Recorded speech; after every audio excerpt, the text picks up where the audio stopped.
Olha, gente, o nosso assunto agora é política. Os candidatos estão se preparando para um segundo turno que se mostra acirrado, cada um desenvolvendo suas estratégias e fazendo suas articulações em busca de conquistar mais apoio e votos. Eu vou falar mais sobre esse desenrolar deste segundo turno com o advogado constitucionalista especialista em direito eleitoral, o Alessandro Paixão. Ele está aqui com a gente, já é um conhecido, né, de quem acompanha o Santo Café. Professor, mais uma vez, bom dia, obrigado pela presença. Bom dia, eu que agradeço. Então, a gente tem visto aí cada um conquistar seus apoios. Bolsonaro conseguiu conquistar governadores importantes, senadores e outros agentes da política. Lula também tem trazido para si apoios importantes, como o do partido de Ciro Gomes também, né, que de forma mais singela diz que também vai apoiar Lula, e de Simone. A gente viu isso ontem, né? Simone Tebet, que ficou em terceiro lugar no primeiro turno. De que forma esses apoios podem se converter em voto? Isso não é uma relação direta, né? Não se transforma em voto imediatamente. Como que isso acontece? Bem, esses apoios são extremamente importantes. A gente acredita que essa composição que está sendo organizada agora no segundo turno vai influenciar no momento final. Mas a gente tem que entender que esses apoios não é uma conversão automática e total de votos. A gente não pode imaginar que todos aqueles que votaram em Ciro Gomes, e em especial na Simone Tebet, seriam eleitores automaticamente do candidato Lula. Da mesma forma, não acreditar que aqueles que estão apoiando o atual presidente, Jair Bolsonaro, transferiria também automaticamente o apoio que eles têm para o atual presidente. A gente tem que entender que, em razão da polarização que ocorreu nessas eleições, muitos eleitores optaram por escolher uma via que não fosse nem Lula nem Bolsonaro. Então, essa característica é muito forte. Muitos eleitores da Tebet, por exemplo, não só pelo excepcional desempenho dela, temos que falar isso, né? Mas sim por entender que seria importante indicar uma terceira via, necessariamente não vão aí votar em Lula e nem em Bolsonaro. E o ponto que talvez muita gente está se esquecendo, que vai ser determinante para o segundo turno. Os 30 milhões de eleitores que não participaram do primeiro turno. Então, nós tivemos aí um grande número de eleitores que se absteram de votar e que nesse segundo turno podem, em grande número, se apresentar às urnas. Isso é até importante a gente destacar, né, professor, que quem não votou no primeiro turno pode ir às urnas nesse segundo turno, né? Ele não está impedido de fazer isso. Então, os candidatos precisam se atentar a essa questão. Exatamente. Então, essa busca pelos a busca dos candidatos por esses eleitores que não compareceram, e aí é um número significativo, né? São muitos brasileiros que não foram às urnas, certamente vai também fazer grande diferença. Perceba, se juntar todos os presidenciáveis que ficaram ali abaixo de Lula e Bolsonaro, não chega a 50% da abstenção. E se somar todos os votos que eles ganharam. Se somar todos, não chega a 50% da abstenção. Então, esse apoio é muito importante? Primeiro ponto, entender que não é uma transferência imediata, em especial os eleitores da Tebet. Segundo, a busca que cada candidato aí está fazendo por convencer esses eleitores que não compareceram em primeiro turno a agora participar efetivamente das eleições de 2022. Queria falar mais sobre isso, como que o Lula e o Bolsonaro devem se preparar para consolidar os votos que eles já receberam e também para conquistar mais, porque eu vejo eles fazendo muita campanha para quem já é convertido. De que forma eles podem trabalhar as estratégias ali para conseguir trazer esse pessoal que não votou ou até puxar ali o voto um do outro? Gostei do termo, convertido. realmente, essas eleições se aproximam disso, né? Essa polarização mostra essa questão, a fé em um candidato, o que, na verdade, não deveria ser assim.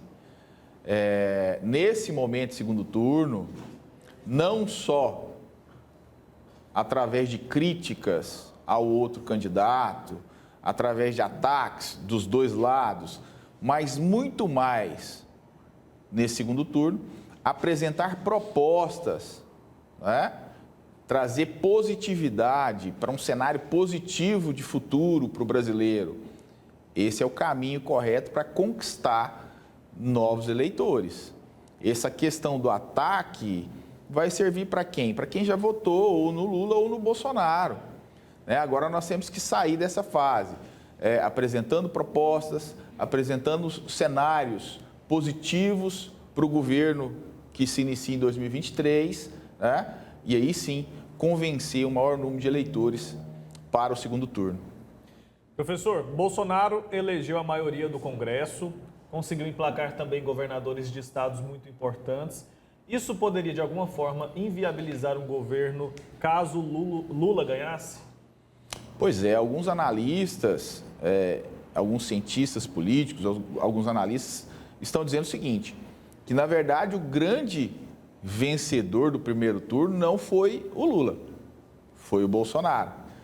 Se a gente pensar que 53%, tanto do Senado quanto da Câmara dos Deputados, 53%, são de agentes políticos ligados ao que nós conhecemos e chamamos, denominamos de direita, realmente. O Centrão, o dito Centrão, ficou com 20 e poucos por cento e a esquerda com mais 20 e poucos por cento. Então, se a gente partir dessa análise, o grande vencedor do primeiro turno realmente foi o Jair Bolsonaro. Por quê? Porque as grandes metas ou os desafios de um governo do Luiz Inácio Lula da Silva a partir de 2023, caso ele venha a ser vencedor, convencer, né, esses parlamentares dos seus projetos. Perceba, 53% de deputados e senadores de uma linha de direita. Então, não é tão simples assim. Mas isso significa que vai inviabilizar o governo? Não, não vejo dessa forma, né? Mas que vai trazer dificuldades para projetos mais audaciosos da esquerda, dita esquerda brasileira? Sim, com certeza. Vai ter que trabalhar mais essa negociação de apoio, né? Tem que e a trabalhar gente mais. pode dizer, porque assim, é um fenômeno um pouco difícil da gente explicar. O povo, em sua maioria, claro que ficou bem dividido, mas em sua maioria escolheu Lula, né? Ele ficou em primeiro lugar Sim. no primeiro turno. E ao mesmo tempo a gente elegeu um Congresso que é mais alinhado com o Bolsonaro. A gente pode dizer que isso significa que o povo brasileiro não entende bem como funciona a política aqui no nosso país? Qual a avaliação o senhor consegue fazer? A avaliação pessoal, né, dentro de uma perspectiva do direito, da ciência política, é a grande aversão a determinado candidato, que foi o Bolsonaro. Se a gente pegar a eleição anterior e atual, o Bolsonaro ele teve menos votos que na eleição anterior. Então, acaba que ele perdeu para ele mesmo. Tem muita gente falando isso. O Bolsonaro perdeu para ele mesmo. Mas, de fato, sim. Por quê? Porque ele teve menos votos que na eleição anterior. E isso mostra que nesse primeiro turno, para esse primeiro turno, aqueles que compareceram às urnas ou não queriam a versão Lula ou não queriam a versão Bolsonaro e escolheram uma terceira via. E o Bolsonaro, nesse aspecto, ele saiu perdedor em número de votos. O que a gente pode esperar dos dois candidatos à presidência agora nesse segundo turno? Ontem, Simone Tebet, enquanto falava sobre seu apoio a Lula, ela mencionou que Lula errou quando não apresentou propostas. Disse que vai fazer porque já fez. Essa conversa que a gente ouviu durante toda a campanha para o primeiro turno, Lula errou por não apresentar propostas. Será que nesse segundo turno tanto o candidato do PL quanto o candidato do PT devem vir com um tom mais ameno, em busca de votos ali, trazer propostas mais objetivas? Qual que deve ser a estratégia que eles podem usar agora até dia 30 de outubro para convencer quem não é tão radical? Porque a gente sabe que quem já é radicalizado para qualquer um dos lados já fez a sua escolha. Já quem é convertido?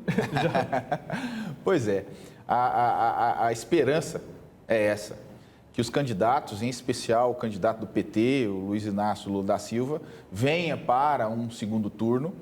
Lembrando aí que a propaganda eleitoral gratuita tem início amanhã, né? Venha para um segundo turno, nos apresentando, nós, eleitores brasileiros, propostas. Quais são as propostas? Porque eu já fiz? Fez muito pelo Brasil e fez muito de forma positiva e também de forma negativa. Então, essa fala de que fez muito pelo Brasil, qual é a proposta para o amanhã? Da mesma forma, o Bolsonaro fez coisas boas, também fez coisas péssimas para o povo brasileiro, mas qual é a proposta para um segundo governo? É isso que nós estamos esperando, que esses candidatos saiam dessa rixa individual, dessa briga pessoal, que se tornou uma questão pessoal, né? Acredito que já era uma questão pessoal e com a campanha de primeiro turno isso se intensificou. Vem agora para um segundo turno apresentando propostas. Essa é a expectativa. Isso é o que nós esperamos, né? É uma questão até de bom senso para a captação de novos eleitores.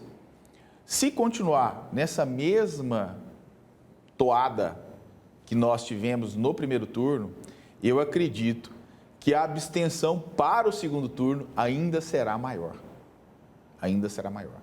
Porque a turma que não votou, que não compareceu, ou que votou no Ciro ou na Simone Tebet, simplesmente não vai comparecer. A grande maioria não vai comparecer. Essa é a grande preocupação.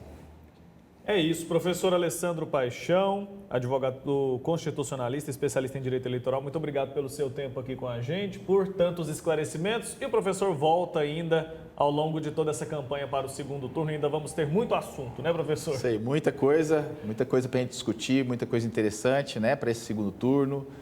E eu agradeço mais uma vez. Eu que agradeço a presença aqui.